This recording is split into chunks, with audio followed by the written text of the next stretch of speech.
बच्चों, मैं संजीदा हिंदी शिक्षिका एलपीएम पब्लिक स्कूल के ऑनलाइन कक्षा में आप सभी का हार्दिक स्वागत करती हूँ। प्यारे बच्चों, आप सभी कैसे हैं? उम्मीद करती हूँ कि आप सभी अच्छे होंगे और खूब मेहनत से अपनी पढ़ाई कर रहे होंगे। तो चलिए आज की कक्षा हम लोग आरंभ करते हैं। देखिए बच्चों, ये आपकी रिवीजन क्लास है। रिवीजन को हिंदी में क्या बोलते हैं? पुनरावृत्ति।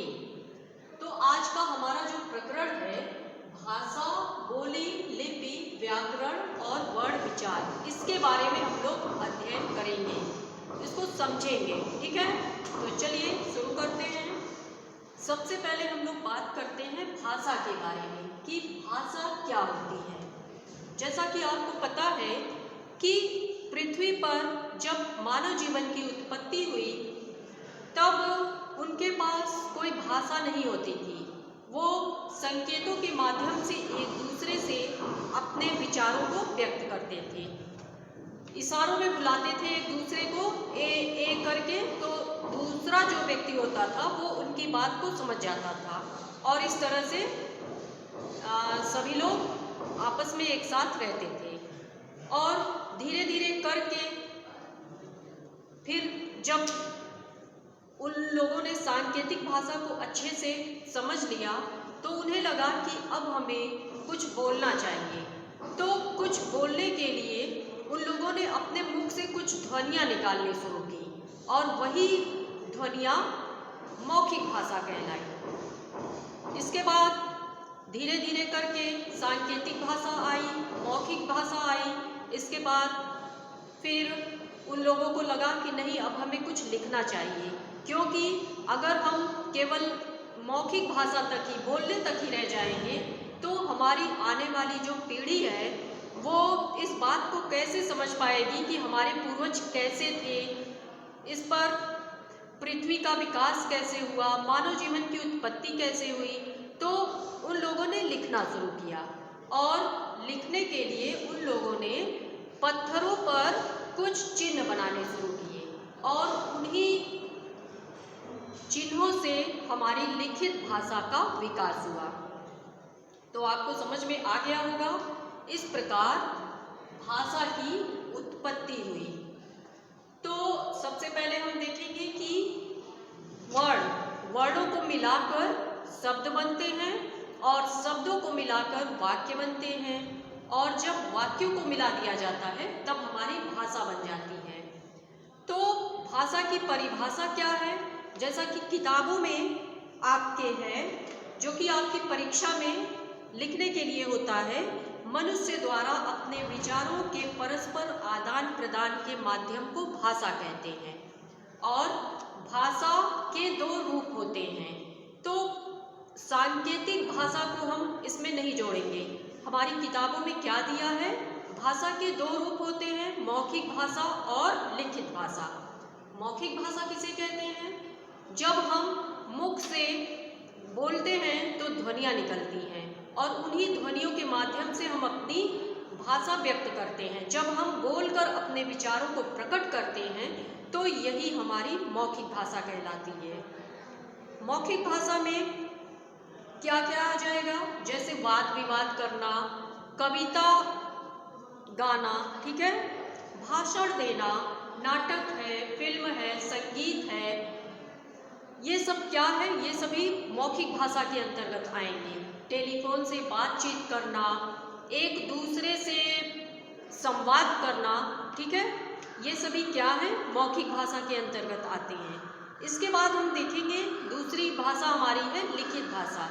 लिखित भाषा के प्रकार हैं कि जब हम लिखकर अपनी बातों को प्रकट करते हैं तो उसे लिखित भाषा कहते हैं।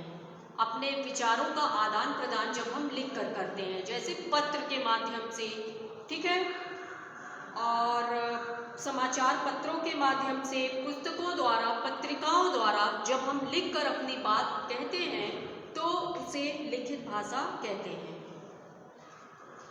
इसके बाद हमारा प्रकरण है बोली। बोली किसे कहते हैं? चलिए इसको समझते हैं। जगह का अपना एक अलग जो है स्थान होता है, अलग बोली होती है, हर क्षेत्र की अलग बोली होती है।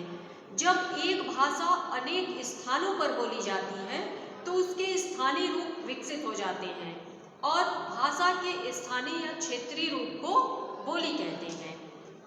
जैसे हम जहाँ रह रहे हैं, हमारे आसपास कौन सी बोली बोली जाती है।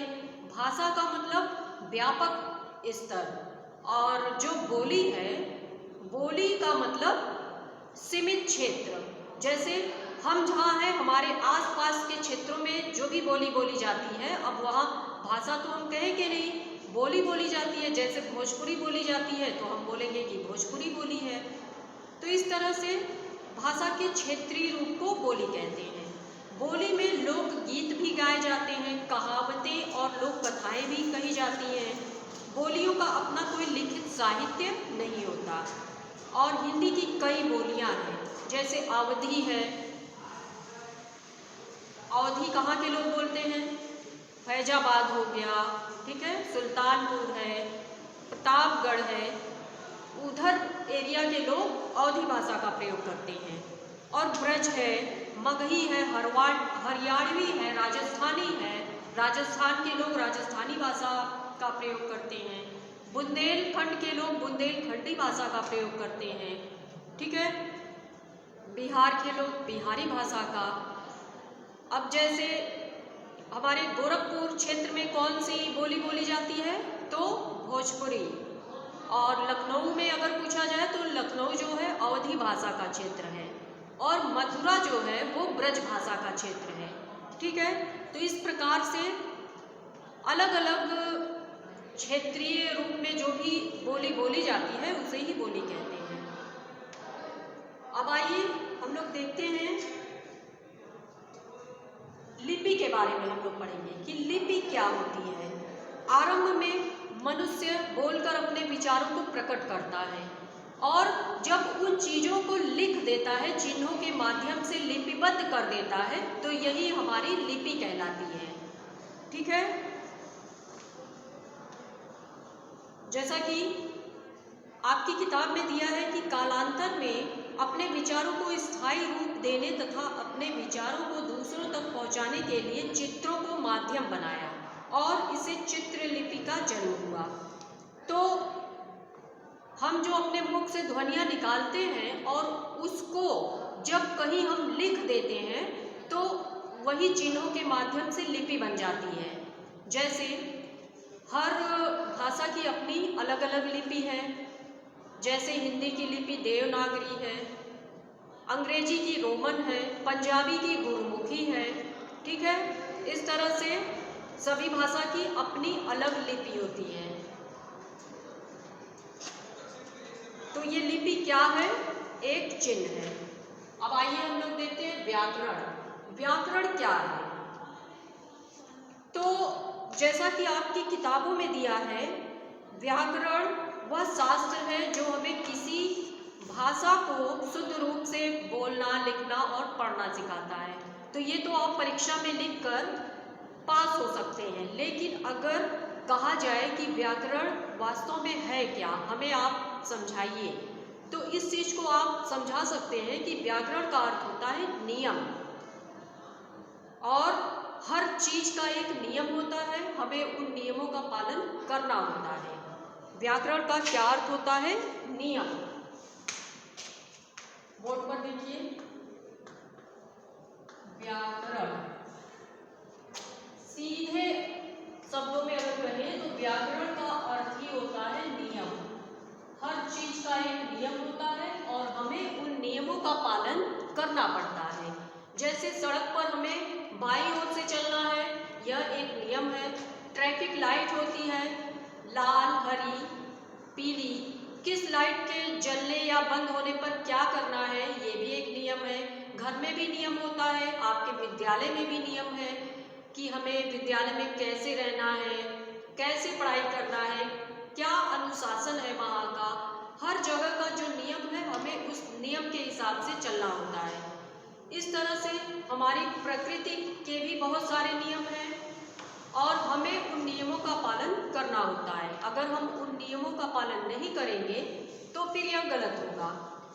तो यही व्याकरण कहलाएगा। व्याकरण जो है ऐसा शास्त्र है जो हमें भाषा को शुद्ध रूप से बोलना, पढ़ना और लिखना सिखाता है। यह आपकी किताब में जो परिभाषा दिया हुआ है इसको आप लिखकर परीक्षा पास कर सकते हैं। लेकिन अगर किसी को समझाना हुआ तो आप इस तरह से समझाएंगे कि व्याकरण का अर्थ होता है नियम, और हर जगह नियम बना होता है और हमें उन नियमों पर ही चलना पड़ता है। जैसे हमारे घर में भी नियम होते हैं। सुबह उठकर हम क्या करते हैं? डायरेक्ट किचन में जाकर खाना तो खाते नहीं। पहले सुबह हम उठते हैं, नहाते धोते हैं, पूजा पाठ करते हैं, उसके बाद हम किचन में जाते हैं, खाना खाते हैं, फिर स्कूल के लिए तैयार होते हैं। हर चीज का एक नियम है। तो आपको समझ में आ गया होगा व्याकरण। आइए अब देखते हैं थोड़ा वर्ण विचार के बारे में कि ये वर्ण विचार क्या है। ठीक है बच्चों,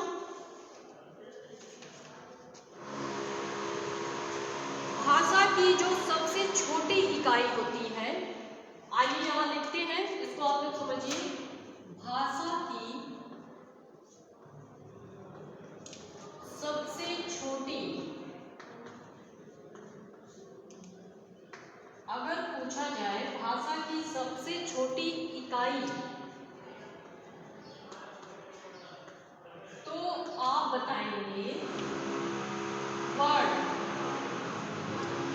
भाषा की सबसे छोटी इकाई वर्ड। अगर इसमें जोड़ दिया जाए कि भाषा की सबसे छोटी मौखिक इकाई, मान लीजिए ये पूरा लिखा हुआ है भाषा की सबसे छोटी, यहाँ अगर हम जोड़ देते हैं मौखिक इकाई, तो मौखिक इकाई में कुछ बदल तो जाएगा नहीं। हम मुख से जो ध्वनियाँ निकालते हैं वही हमारी मौखिक भाषा होती है। तो अगर प्रश्न बनता है कि भाषा की सबसे छोटी इकाई तो वर्ड, और भाषा की सबसे छोटी मौखिक इकाई तो वो क्या हो जाएगी? ध्वनि।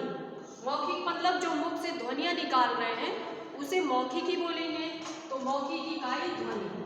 और अगर प्रश्न पूछा जाए भाषा की सबसे छोटी, यहाँ पर अगर पूछ लिया जाए लिखित इकाई, तो लिखित इकाई आपकी वर्ण होगी, क्योंकि ध्वनि मौखिक इकाई है और वर्ण क्या है? लिखित इकाई। वर्ण को हम लिखते हैं। और एक प्रश्न बनता है वर्ण और अक्षर में क्या अंतर है? तो वर्ण और अक्षर में यही अंतर है कि वर्ण जो होता है उसके नीचे हलंत होता है, वर्ण के और अधिक हम टुकड़े नहीं कर सकते, और जो अक्षर होते हैं अक्षर के हम टुकड़े कर सकते हैं। जैसे क हलंत प्लस अ मिलकर बना क। क में हमारे दो वर्ड हैं। ठीक है, इस चीज को आप लोग नोट कर लीजिएगा। फिर अगला प्रश्न बनता है कि भाषा की सार्थक इकाई क्या है? तो जब सार्थक नाम आ जाए तो आपको पता है कि शब्द दो प्रकार के होते हैं, सार्थक और निरर्थक। तो अगर पूछा जाए कि भाषा की सार्थक इकाई क्या है तो आप बताएंगे शब्द। ठीक है, सार्थक का मतलब जिसका कोई अर्थ निकले और निरर्थक का मतलब जिसका कोई अर्थ ना निकले। तो इस प्रकार से आपको समझ में आ गया होगा कि वर्णों को, जैसे क म ल वर्ण है, वर्णों को जब हम जोड़ेंगे तो शब्द बनेगा।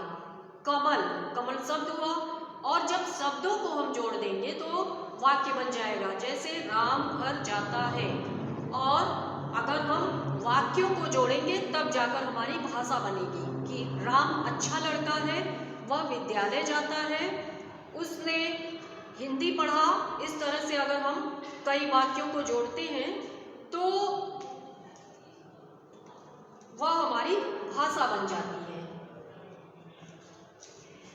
तो बच्चों, इस वीडियो को आप लोग देखिए, अच्छे से समझने का प्रयास कीजिए, और ना समझ में आए तो फिर पूछिए, आपको फिर बताया जाएगा, कमेंट के माध्यम से भी बताया जाएगा। ठीक है, तो आज के लिए बस इतना ही। चलिए अगले वीडियो में फिर हम लोग इसके आगे के पार्ट का रिवीजन करेंगे। ठीक है बच्चों, स्वस्थ रहें, प्रसन्न रहें, मुस्कुराते रहें। धन्यवाद।